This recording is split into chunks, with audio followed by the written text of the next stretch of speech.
Hello everyone, welcome to Anything But Sports, or ABS, our new podcast that we're starting here in Atlanta, which is something I want to touch on a little bit later. This is a podcast for us only. If we have any viewership whatsoever, it is very unexpected, but you were very unwelcomed. Yeah, please do not listen to the rest of this. Please turn it off right now. But the goal really is to just get to know some new people, interview smaller creators, local creators in Atlanta, potentially some friends, maybe some family. Well, one of my goals for this is to use this as a networking tool. Mm-hmm. And because I don't know, I feel like it's easier, interestingly, I feel like it's easier to say, can I interview you on a podcast rather than will you have lunch with me? Yeah. Because I feel like other people see that as a networking opportunity as well. So I definitely want to use it for that. But I also, I want to put a large emphasis on the quality of content that we talk about here. And I want this to be very real and vulnerable and authentic and interesting. Yeah. Which no other podcast wants to do. No other podcast is interesting. We're the only ones that want to have value. So that's why and it's also a challenge for both of us because both of us are people that constantly want to find ways to improve things and make things the best they can possibly be, efficiency-wise and technically. But I think this is going to be a good challenge to try to put that energy into more of a quality of content product rather than a quality of technicality product. This is more of a let's get to know each other as well as the people that we would potentially invite. And then also let's work on our interviewing skills as well as our interviewee skills. And just grow in those ways. I think this is a great time for us to introduce ourselves to anyone who doesn't know who we are. Even though this is just for ourselves, I think it's even a useful tool. Even though it's just for you and me, you and I will be in interviews where we do have to introduce ourselves. Yeah. And so, this is... who are we talking to? this will be useful. So, my name is Sawyer Holcomb. I'm from Kentucky, same city as John. That's how we met. I'm a director of photography. Spent all of my learning years in Lexington and have just recently transitioned to trying to work in Atlanta.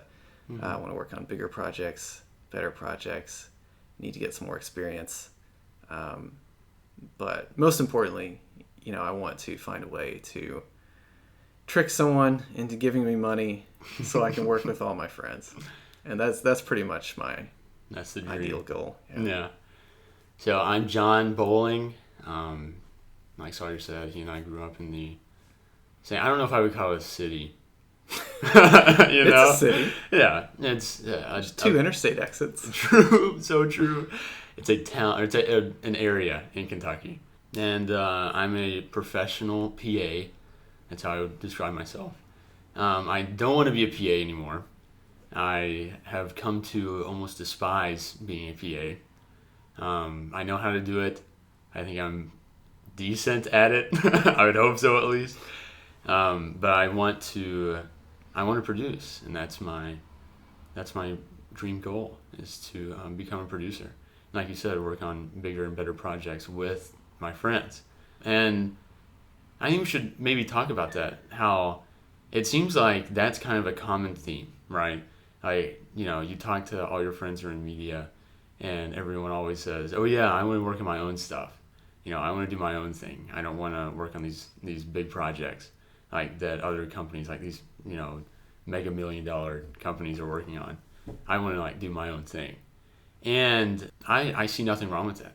I think there's a lot of merit in that, but it's very unfortunate that that's not a way that a lot of people are able to establish themselves, Yeah. That's actually an interesting question. Why do you think people want to work on their own stuff and not someone else's stuff? I think it's because, from my experience, your value is very, you have no value on set as a PA on big things. Typically, if it's a smaller crew, for example, there are some TLC shoots I worked on that had small crews, and they did value me as a person. But if it's a crew that you just blend in, you're just a number. It's like, okay, your PA number 15 that we hired. It's like no one cares who you are. Like the other PAs care, but really no one above you is going to single you out and say, I appreciate your work, right? Because they're busy doing their own work and trying to get appreciated by someone else who is busy doing their work and trying to get appreciated by somebody else, right? So I think the desire to work on your own things is just, that everyone, all your friend group, if you're working with your friends, they're all going to bring in their value, and you know what their value is, and you're going to appreciate them for what they are. So I think really that's where it stems from, is just being valued on set. See, I think it comes from a lack of passion, because it feels more like just a regular job when you're working on something that you have no connection to. Yeah. And when the work that you're doing does not, speak to you in any way, I think that can make it difficult to want to be there. And so I think that's why people want to work on their own stuff, is because they care about their own stuff. Yeah. They don't care about, these huge corporation stuff. And so true. I think that it's possible to work on someone else's stuff and want to be there. Yeah. Because, I think all you would have to do is like make sure that, if you were leading a team of people, you make sure that everyone feels like they are appreciated and valued, and what they're doing is helpful and, I don't know, useful to the process. Like, even if it's not, like creative or whatever, I think it has mostly something to do with passion. I think there's a lot that mixes into it. I think there's a lot, when someone says, I want to work on my own stuff, when someone asks why, I think there's a lot, in the back of someone's mind that is just kind of like built up that's made them come to that conclusion. But yeah, I think it definitely is admirable in the end to do your own thing, because it's harder. It's a lot harder to do your own thing and make it. So have you ever been happy as a PA? Yes, I have been. What were the circumstances? I had friends there. I'd made friends with another PA or a few other PAs. And we had made friends with the coordinator and the production manager, and we were all very close. So it was less of I'm working as an individual, getting paid, wee wages at the end of the day. And it was more like I'm here as a team, and everyone knows like what part we play. And then I can like feel satisfied when I go home. What about you? Have you ever felt satisfied on? You've done more features than I have. I've never went straight through a feature. Like I've never been a staff PA for a feature, but you have. When you were the key, tell us about that. Your key PA experience in Louisville. Were you satisfied on that? It was a very unorganized set. Yeah. And there were definitely times when I was incredibly frustrated. But much like what you're saying, and I think we're quickly approaching kind of the theme of this question, is it's far more important who you're working with than like the actual work that you're doing. And because like if you're treated well as a person, then that makes it a lot easier to take out the stinky trash. Yeah. Yeah. When you can laugh about it and joke about it and say thank you. There were good days and there were bad days on that production, but I stayed through for the whole thing because of the people were there. Yeah. So we've talked about the theme of the question, right? Which we have deciphered to be it's more important who you work with rather than what you do. So kind of with that being said, and kind of within that framework, where do you want to be in the future, in the next 5 years? In the next 5 years? Yeah. How do you want to implement that theme into your career? Wow, great question. Well, I'm 23 right now. In 2 years, I'll be 25. Actually, less than 2 years. My birthday's in March. I told myself that by 25, I will have at least one production coordinator credit under my belt. I really hope it's before then. I would hate to go another like year and a third, just PAing. But But within the next 5 years, I don't know. I think I would like to, once I get the coordinator position and then start doing that, the freelance potentially, but also maybe as staff. Within 1 or 2 years, I would like to work up to, assistant production manager, or, maybe then production manager. Or maybe within that 5-year gap, work to production manager. End goal, line producer. I do not think that I am incredibly creative. Producing is people management. It's money management, and it's asset management. So all of those things, the satisfaction I get when I successfully lock down a location, or I successfully coerce someone to work on a set that I want to be on, or that I'm producing, it's just like, wow, I can't believe I did that. You know what I mean? And I think really what has drawn me is I have faith in myself to like hold a position like that, where I'm having to be responsible for everyone underneath me. But again, like I said, you have to work through the like taking out the trash and cleaning up some guy's pee to get to that spot, right? So you're very slowly learning the ins and outs of daily life on set, so that when you get to this position where you no longer have to worry about all that, you can at least appreciate all of these people that are still doing that, right? They're still working up to that position. And I think that is so important. Not to take this conversation in out in left field, but there are people that will go straight from some other like sector, like business, like retail or real estate or something like that, and they will go straight to an executive producer position. And it's like, you have no idea what I do. You have absolutely no idea what my job is, And that really bugs me when I am working with someone like that and they have no respect for what I'm doing because they didn't have to go through it, right? So anyway, that's why I want to be in that position, and that's why I don't like people that haven't had to go through the torture of PA school. So in that same line of thought, what makes you want to be a DP? Because that's highly creative. Well, first of all, I have a lot of responses to some of the things you said. First of all, I think you are very creative. I think you're very witty, and you come up with really funny stuff on the spot all the time. Second, I don't think that every department on set is creative except for production. That's not how this industry works. I think your department is very creative in probably the most unique way, because you do have to be the one to convince people to come on set, or to convince homeowners to let us shoot there. And like, you're not just always like presenting facts, like you have to be creative with where you look, how you ask, what you offer. And when you're managing, the definition of pretty much everyone's job on set is like immediate creative problem solving. And it's just like a different flavor of problem solving for every department. Sometimes it's not even different. It's the same problem solving, just with something different in your hands at the time. Right. And I'm really glad that I don't have to be creative in the way that you want to be creative, because I don't want to be creative in that way. So I'm very glad that there are people who are interested in stuff other than what I'm interested in.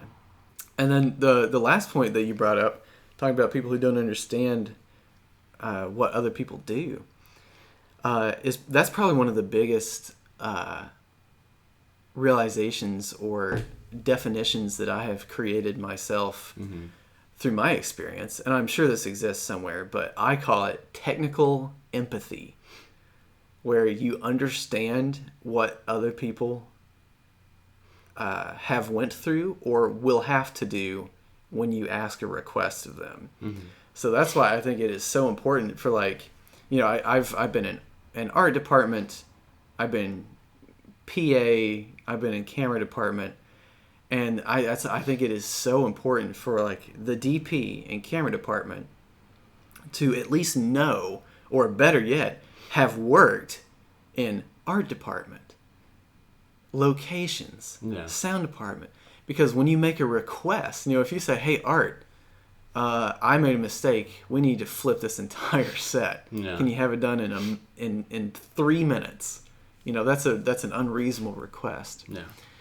But I think it helps improve efficiency on set too. Like when you know what you're about to ask someone to do because you've done it yourself, I think that helps you phrase your question in a more efficient way to get the job done faster.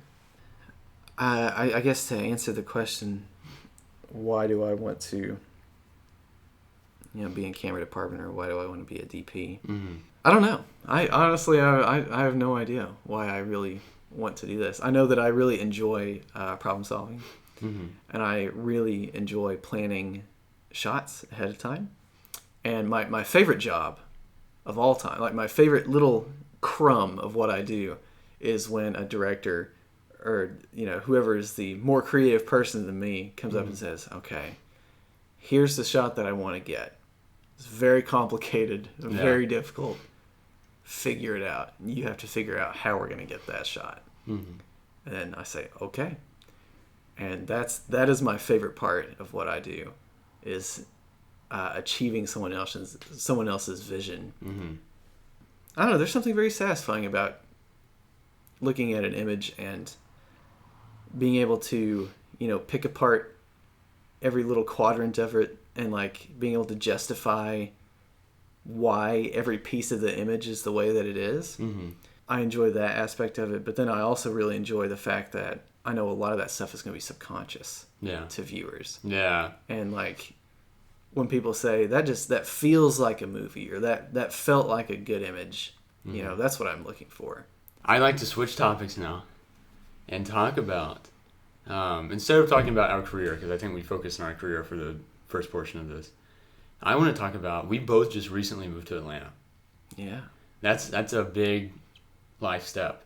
And you've moved here twice. That's true. This is your second time moving here. Yeah, for the first time. Yeah. So let's talk about that. From the very beginning. Like, what motivated you? Where did you come from? Cotton Eye Joe. Yeah, just all that stuff. Well, I knew that I wanted to move because the projects that I was working on in Kentucky, they were starting to feel very similar and creatively unfulfilling. And I just, I wanted and I needed more experience on larger sets. Because again, kind of like going back to the very beginning, I knew that to do what I want to do, which is run a set with my friends on it, I need more experience. I need to know what I'm doing. And so, there's different hubs for that across the nation. And so I picked Atlanta because I felt like that was a safe option. So I actually moved here by myself for 6 months earlier this year to kind of like try it out and see if I can get on some movies and stuff. And you're married. I am. I'm married. Yes. Yeah. So I left my partner and my pets and our house and stuff back in Kentucky because I was scared. I mean, I didn't want to. I knew that I had issues with the industry. And I didn't want to uproot our entire lives and then get out here and then be like, I don't actually think this is for me. Yeah. That would be really hard on everyone. And so I came out here by myself to kind of like, just make sure that this is what I wanted to do. And, I didn't get a clear answer, to be honest with you. But I learned a lot about myself and what my preferences are. Yeah. And so that was helpful. And then... we decided that, we could make a life here, that we could figure something out. And so now we've been here for a week. Yeah, 1 week. For the second time. Yeah, for the second time. Yeah. That's basically also why I moved here, was for work opportunity. Well, you didn't come straight to Atlanta, though. I did not come straight to Atlanta. So, I've mentioned I'm 23. I graduated college in 2021. After graduating, I moved to Chicago for a girl. A very classic guy move. That relationship didn't work out, so I stayed in Chicago for a year. I worked full-time as a PA in Chicago. There were definitely some ups and downs. Seems like a lot of downs and very few ups. But I learned a lot, definitely learned a lot. And when my lease in Chicago was about up, I had to think, do I want to stay here or do I want to go somewhere else? And obviously decided I want to go somewhere else. And my two options were, I was single, no real responsibilities. I didn't have any pets. The plant that I had died, so that didn't really matter. So I thought, where do I want to go, Atlanta or Los Angeles? And I knew that you were thinking about moving down here. Yeah, we had several phone call conversations about it. Mm-hmm. And I have some other friends that are down here. Good community really means a lot. And I knew that I would find that in Atlanta and maybe not so much in Los Angeles. So that was really one of my big motivators for moving down here, as well as obviously jobs. I've been here for 2 weeks, almost. So, or maybe a little bit more. But yeah, it's crazy. What do you think your hopes are down here? Honestly, I do not feel incredibly confident in the direction that I'm going right now. I don't really know where I'm going. Mm-hmm. I don't know what I'm looking for necessarily. I don't feel like I'm seeking anything out specifically. Yeah, so I don't know. It's honestly a little overwhelming right now. Yeah. Because I feel like I have moved us down here for me. Mm-hmm. And I feel like I don't really want to follow the traditional path of the people who want to do what I do. Yeah. And so I have no idea how I'm going to get there, to be honest. What do you see as the traditional path? Just the freelance lifestyle? Or to, just Cut off everyone? throw your entire existence into the film industry and, work every single day that you possibly can for 12 plus hours a day and, just sell your soul to this to the industry, yeah. And hope that you accidentally climb up the ladder Mm-hmm. or get lucky and go and skip a rung maybe, and it takes years and decades and a career's worth, and then by the time that you're ready to die, you get to the point where you want to be. Yeah. That's kind of how I see it right now, and I don't want to participate in that. I hope this inspires people to join our industry. If you're listening to this and you want to get in the film, please do.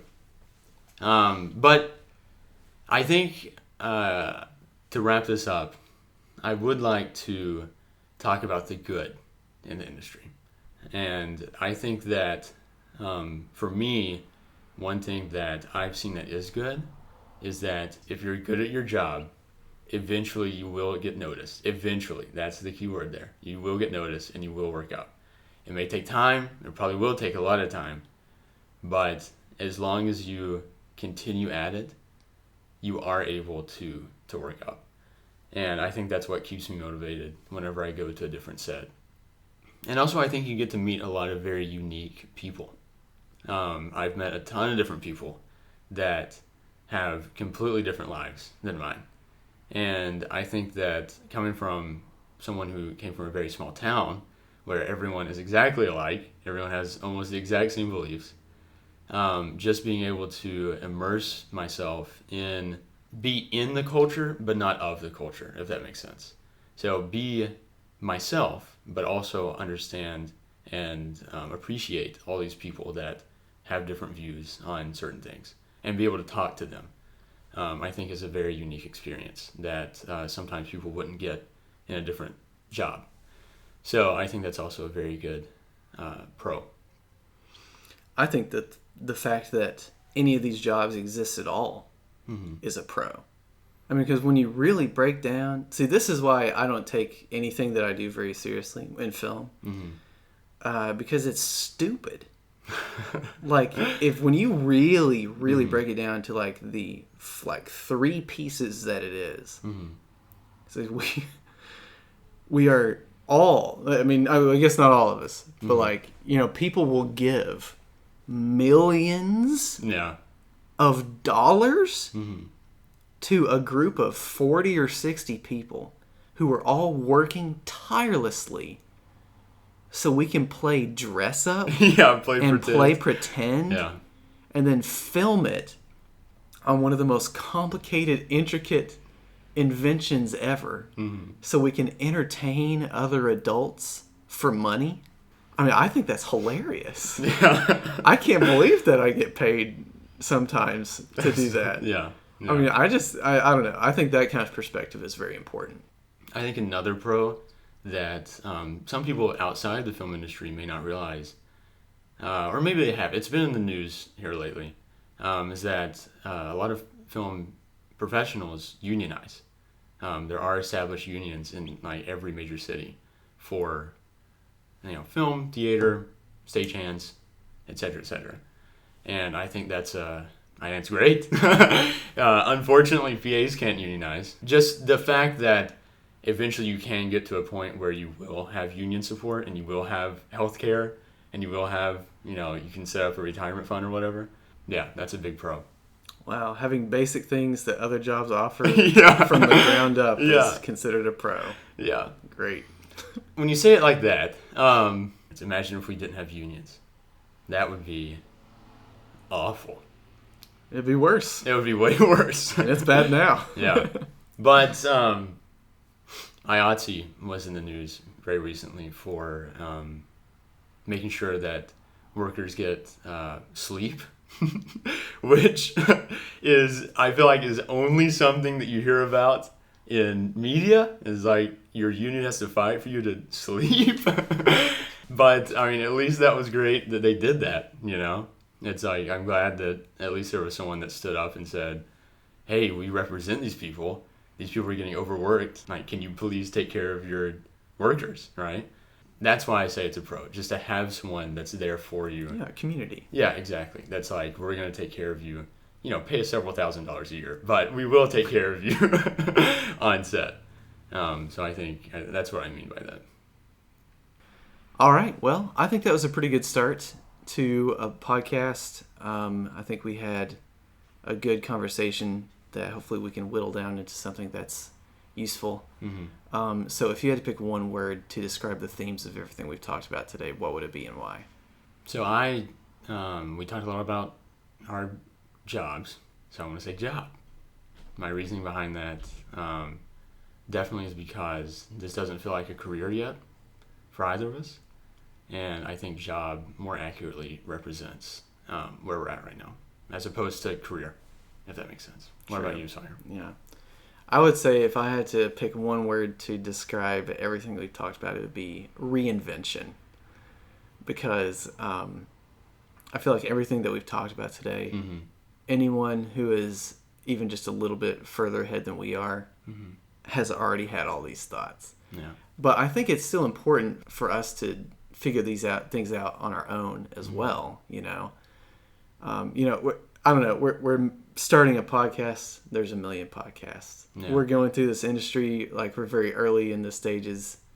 There's plenty of people who are, way further down the line than us. I don't think anything that we're doing here is new or unique, but I think it does have significant relevance to us.